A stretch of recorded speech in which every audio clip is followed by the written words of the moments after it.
fait le choix entre deux formes de droit.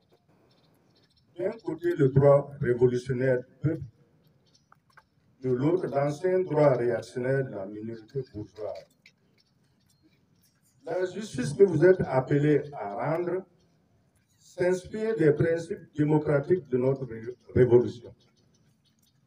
Une démocratie pour le peuple et contre les exploiteurs et les oppresseurs, tel est le fondement de l'activité des TPR.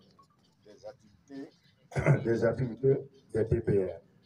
Cause,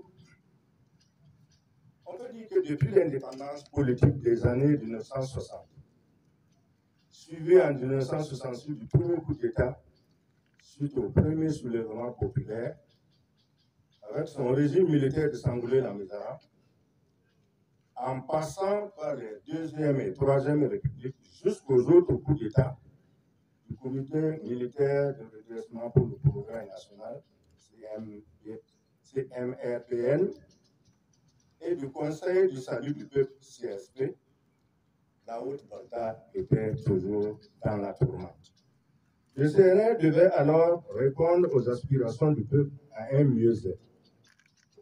Ainsi, pour répondre à l'attente des masses populaires sur la gestion des biens de l'État, le CNR, visionnaire comme il était, créa les TPR. Les TPR étaient donc la solution au problème de la gouvernance économique, financière et sociale.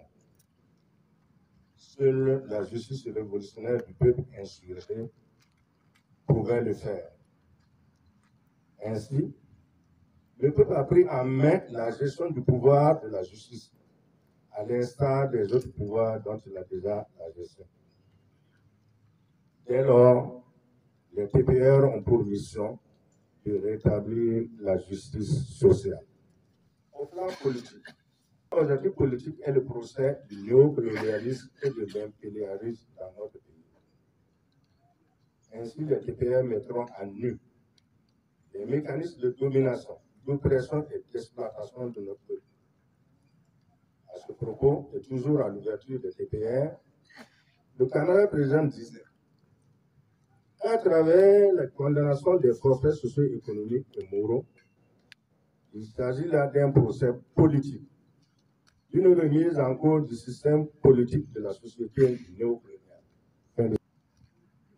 Les TPR feront aussi le procès des représentants locaux de l'impérialisme qui ont pillé, volé, détourné, bref, spolié le peuple. Cette classe politique bourgeoise et petite bourgeoise est une véritable censure, une calamité dont il faut s'en débarrasser et le plus tôt sera le mieux.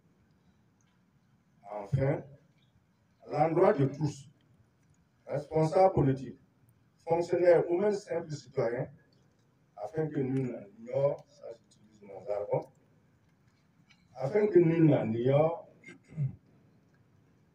les TPR affirment leur rôle d'éducation.